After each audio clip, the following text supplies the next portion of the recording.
So one of the things I wanted to talk about right now is related to the imports, right? The vehicle imports, and mostly I want to talk about the two wheelers because I feel like those are things that was very important because the prices are very high right now because of the fuel economic crisis. Now we also have a fuel crisis. Um,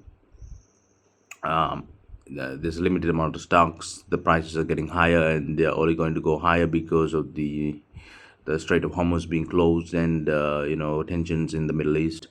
So, with those being said, now let's say now you are a Sri Lankan and you want to get some kind of. So this is the situation in Sri Lanka that I'm talking about.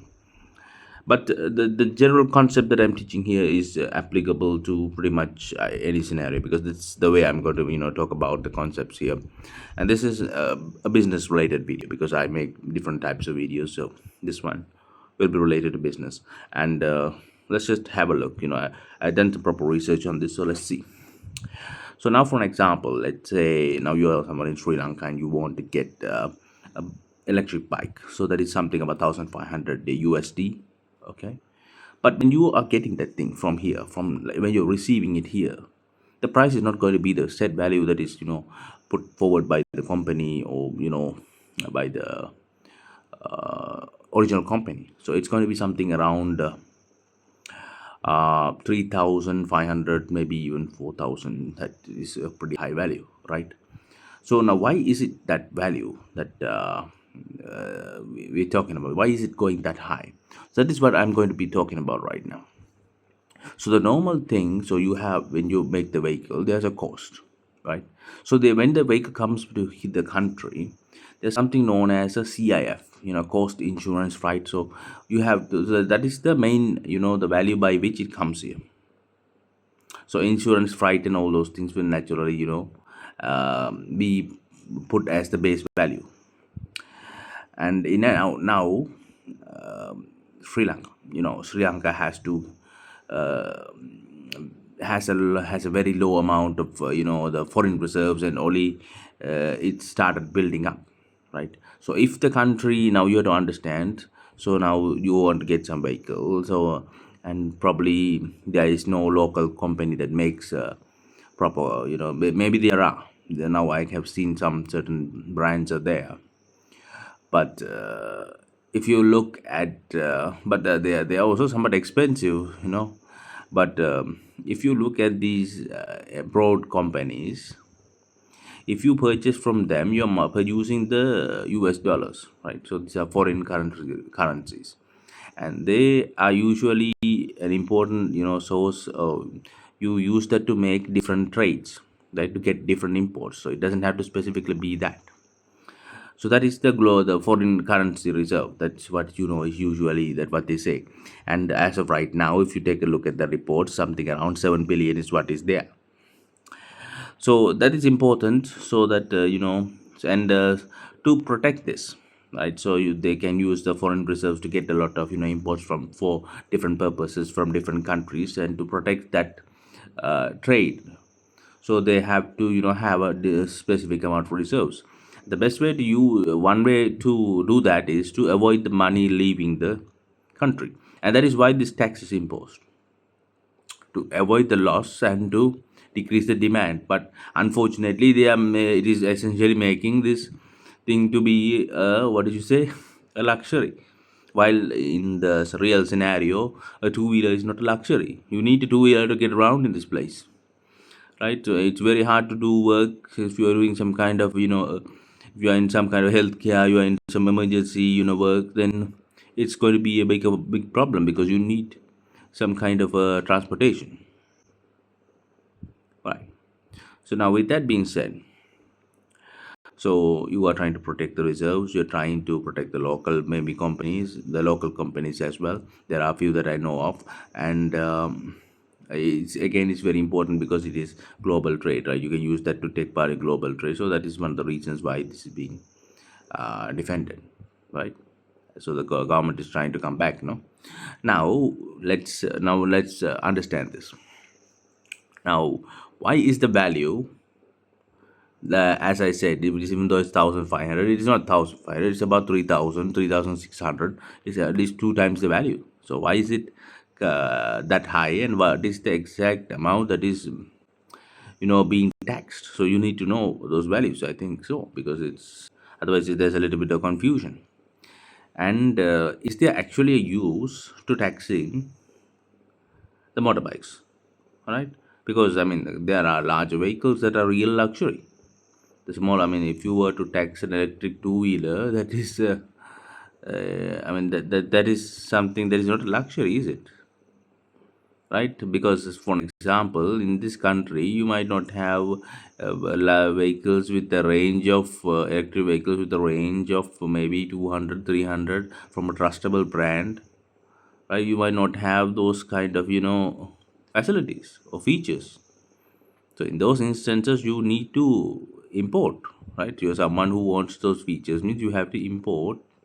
And given it's just a two-wheeler, it's not really a luxury. You might tell it's a long distance, but it's not really a luxury, it's a need either way. I mean, someone who is getting a two-wheeler, he might want to have the high end because he doesn't want to regularly recharge it, right?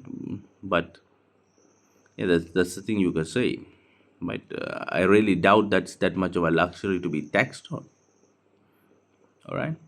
So anyway, so with that being said, but again, people might defend, right? But the main concept is people have to get through here to one place to another, and yeah.